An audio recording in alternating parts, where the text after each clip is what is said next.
Hello everyone, good morning and welcome back to my channel. আমি দেবী আর আমার এই ছোট্ট পরিবারে তোমাদের সবাইকে অনেক ওয়েলকাম আর অনেক অনেক ভালোবাসা জানিয়ে শুরু করছি আমার আজকের এই ভিডিওটা। তো আমার আজকের এই ভিডিওটা হয়তো তোমাদের কাছে পৌঁছাতে পৌঁছাতে অনেকটা লেট হয়ে যেতে পারে, তবে আজকের এই ভিডিওটা হচ্ছে মহালয়ার দিনের ভিডিও। আর আমি আমাদের গলি থেকে বেরিয়েই তোমাদের সাথে ভিডিওটা অল্প শেয়ার করলাম আর কি। তো একদম সকাল সকাল বেরিয়েছিলাম, তখন সব লোকজন বেরোয়নি আর কি। আর তাড়াতাড়ি আবার ফিরে রুমেও এসেছিলাম, যেহেতু আমার ডিউটি আছে, তাড়াতাড়ি আমাকে ডিউটি যেতে হবে, তাই অল্প কিছু দৃশ্য আর কি মহালয়ার দিনে তোমাদের সাথে শেয়ার করলাম। আর আমার এই ভিডিওটাতে তোমরা লাস্ট অব্দি কিন্তু আমার সাথে থাকবে, আমার ভিডিওটা ফুল ওয়াচ করবে। আশা করছি একটু হলেও কিন্তু তোমাদের আমার আজকের এই ভিডিওটা ভালো লাগবে। তো প্রতিদিনের মতো আজকেও তোমাদেরকে সাথে নিয়ে আমার আজকের ভিডিওটা স্টার্ট করে দিলাম। আই হোপ একটু হলেও কিন্তু তোমাদের আমার আজকের ভিডিওটা ভালো লাগবে। আর হ্যাঁ, তোমরা কেমন আছো তো সবাই জানি না, আশা করছি সবাই খুব ভালো আছো। আর জানো তো, আমরাও কিন্তু বেশ ভালো আছি। তো চলো তোমাদের সবাইকে সাথে নিয়ে আমার আজকের ভিডিওটা স্টার্ট করি। আই হোপ একটু হলেও কিন্তু ভিডিওটা তোমাদের ভালো লাগবে। ভিডিওটা কিন্তু কোথাও স্কিপ করবে না, লাস্ট অব্দি আমার সাথে থাকবে, ভিডিওটা একটু ফুল ওয়াচ করবে। তো বন্ধুরা, এখন যে তোমরা আমাকে দেখতে পাচ্ছ আমি যে বিছানা গুছাচ্ছি, এখন কিন্তু ঘড়িতে বাজছে বেলা 8:30। আর জানো তো আমি ঘুম থেকে কখন উঠেছিলাম? আজ কিন্তু সেই ভোর 4টের সময় ঘুম থেকে উঠেছিলাম। আর সেটা কেন তোমরা তো নিশ্চয়ই জানোই, কারণ হচ্ছে আজ যেহেতু মহালয়া। আর একদম সকাল সকাল ভোর 4টের সময় উঠিয়ে ব্রাশ টাশ করে গাটা ধুয়ে আর ড্রেস ট্রেস পরে আমরা বেরিয়ে গেছিলাম, আমি এবং আমার হাজব্যান্ড বাইক নিয়ে মহালয়া দেখতে। তবে হেঁটে আর যাইনি, কারণ হচ্ছে একটু তাড়া আছে আর কি, তাই বলে বাইকেই গিয়েছিলাম আমরা। আর যখন যাচ্ছিলাম একদম অন্ধকার অন্ধকার ছিল, আর ক্যামেরা তো সব কিছু একটু পরিষ্কার দেখা যাচ্ছে না বলে আমি আর তখন ভিডিওটা করিনি, ভিডিও শেয়ার করিনি। হঠাৎ আসার সময় মনে হলো যে তোমাদের সাথে একটু শেয়ার করি। তো যখন ফিরছিলাম আর কি, তখন অনেক লোকজন প্রায় করে চলেই গেছে। তখনই একটু ছোট্ট একটা দৃশ্য আর কি তোমাদের সাথে শেয়ার করেছিলাম। আমার মনেই ছিল না যে আমি ভিডিও করবো, জানো তো। তারপর আসার সময় হঠাৎ মনে হলো যে না, তোমাদের সাথে একটু শেয়ার করি, তাই বলে ছোট্ট একটা দৃশ্য নিলাম আর কি তোমাদের সাথে শেয়ার করবো বলে। তারপর তো রুমে এসে বিছানা টিছানা গুছিয়ে সব কিছু ঠিকঠাক করে নিলাম। এদিকে আমার হাজব্যান্ড বাজার থেকে নিয়ে আসলো, মাছ আনলো আর কি। আর অল্প স্বল্প কিছু সবজি এনেছে। তো মাছ এনেছিল আজ বাছা মাছ। আর এই মাছটা জানো তো, সবাই নিশ্চয় জানো যারা খেয়েছো, কতটা টেস্টি মাছ। তো রান্না করব। এখানে সবজি দেখতে পাচ্ছ কী কী এনেছে। আর জানো তো, বাজারে কত ধরনের সবজি আছে, বাট আমার কিন্তু অনেকটা সবজি খেতে আর কি মানা আছে। আর কেন মানা সেটা নিশ্চয়ই তোমরা জানো, কারণ এটা খেলে অ্যালার্জি হয়, ওটা খেলে এটা নানান সমস্যা আর কি, তাই বলে আমার সবজিতে অনেকটা মানা আছে। বাট আমি সব সবজি খাই, কিন্তু একটু প্রবলেম আছে বলে আর কি সবজি এটা ওটা একটু বাঁচতে হয় আর কি, আমাকে খেতে পারি না আর কি, এটাই। তো এই যে তোমাদেরকে বললাম যে আমি সব সবজি খাই, বাট কিছু কিছু সবজি আছে বা কিছু কিছু মাছ আছে যেগুলো খেলে আমার একটু সমস্যা করে, সেগুলো আমি খাই না। আর জানো তো, সবচেয়ে মেন ব্যাপারটা হলো, যেটা তুমি সবচেয়ে বেশি ভালোবাসবে সেটাতেই কিন্তু তোমার প্রবলেম। যেমন ধরো, আমি মাটন খেতে খুব বেশি ভালোবাসি, বাট মাটন খাওয়ার পরে কি হয়, আমার একটু অ্যালার্জির সমস্যা হয়। তবে শুধু মাটন খেলে হয়, না খেলে কিন্তু কোনো সমস্যা নেই। আবার এরকম কিছু সবজি আছে, যেমন ধরো কচু বলতে পারো, মুখি বলতে পারো, আরও এরকম কয়েকটা ভালো ভালো সবজি আছে যেগুলো আমার খুব প্রিয় খাবার, সেগুলো কিন্তু খেলে আমার একটু সমস্যা করে, না খেলে আবার কোনো আমার সমস্যা নেই। তো জানি না ভগবান কেন আমি যেগুলো জিনিস খেতে তো ভালোবাসি সেগুলো থেকে আমাকে বঞ্চিত রাখছেন, সত্যি কথা বলতে জানি না। আর জানো তো, ইলিশ মাছ কত প্রিয় খাবার বলো, কিন্তু খেলেই মধ্যে মধ্যে সমস্যা করে। কখনো কখনো কি করি, লোভটাকে কন্ট্রোল করি, আবার কখনো কখনো কি হয় জানো তো, যখন কন্ট্রোল করতে পারি না তখন খেয়েই ফেলি, যা হবে দেখা যাবে। আমি এরকমই, যখন আর কন্ট্রোল হবে না তখন খেয়েই ফেলি। তো যাই হোক, তোমাদের সাথে কথা বলতে বলতে কিন্তু আমার সকালবেলা ব্রেকফাস্ট রেডি হয়ে গেল। তো ব্রেকফাস্টে আজ আছে আমাদের ডালিয়া আছে, আর সাথে এখানে দেখতে পাচ্ছ মাছ দুটো দুটো করে আমি একটু ফ্রাই করে নিলাম আর কি, সাথে শাক ভাজি আছে, শশা আছে, এগুলোই আর কি। আজ আর কিছু সবজি রান্না করতে পারিনি, খুব তাড়াহুড়ো ছিল আর কি, বললাম যে তোমাদের। তো এগুলোই ছিল আর কি আজ আমাদের সকালবেলা ব্রেকফাস্টে আর কি। তো তোমরা আজ কী দিয়ে ব্রেকফাস্ট করলে একটু বলবে তো কমেন্টে। তো আজ যেহেতু আমার হাজব্যান্ড বাজার থেকে বাঁচা মাছ নিয়ে এসেছে, তো ভাবলাম আজ বাঁচা মাছটা ভাপা বানাবো সর্ষে দিয়ে। তো দেখো, আমি এখানে সাদা সর্ষে কালো সর্ষে ভিজিয়ে রেখেছি, এখানে কিছু আদা আছে, মাত্র দুটো রসুন দেবো আর কি, ছোটো ছোটো দুটো রসুন দেবো, আদা আছে, আর একটা কাঁচা লঙ্কা দেবো। বাকি কাঁচা লঙ্কা আমি একটু চিড়ে দেবো আর কি। আর এমনিতে পেস্ট বানাতে একটাই শুধু কাঁচা লঙ্কা দিয়েছি, যেহেতু আদা থাকবে আর আদাটাতে একটু ঝালও থাকে আর কি, তাই বলে আমি কাঁচা লঙ্কা একটাই দিলাম আর কি।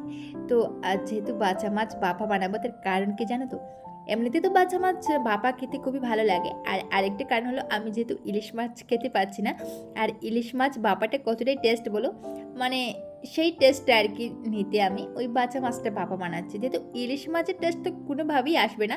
তারপরও ওই যে খেতে পাচ্ছি না ইলিশ মাছটা ভাপা, তার বদলে আর কি বাঁচা মাছটা ভাপা বানাচ্ছি। আর এটাও কিন্তু বাঁচা মাছটা ভাপা খেতেও কিন্তু বেশ টেস্ট লাগে, তোমরা খেয়ে দেখবে।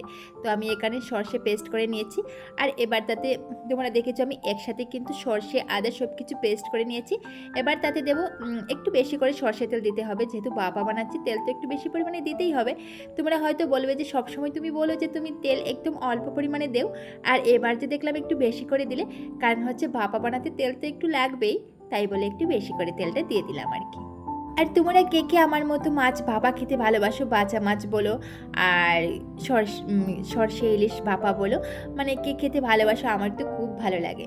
আর এই যে তোমাদেরকে বললাম, যেহেতু আমি ইলিশ মাছ ভাপাটা কোনোভাবেই খেতে পাচ্ছি না, ইলিশ মাছ খেলে আমার অ্যালার্জির সমস্যা হয়, এটা তোমরা নিশ্চয়ই জানো, যার যার সমস্যা আছে সবারই করবে, ইলিশ মাছটা এরকমই একটা মাছ আর কি।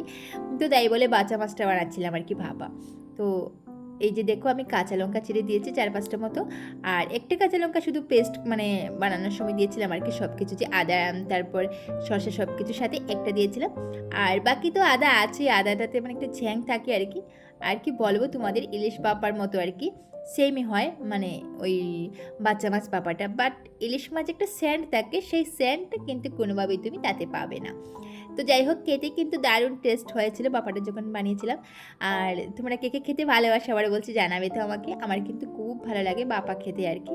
তো দেখো ফাইনালি আমার সব কিছু মোটামুটি রেডি হয়ে গেছে বাপা বানানোর জন্য। এবার টিফিনটার মুখটা বন্ধ করে সেটা কিন্তু আমি গরম জলের মধ্যে দিয়ে দেবো, মানে হচ্ছে কড়াইয়ের মধ্যে আমি গরম জল বসিয়েছিলাম, আর জলটাতে যখন পুরোটা জাল উঠে যাবে তখন আমি ওই টিফিনটা জলের মধ্যে দিয়ে দিলাম।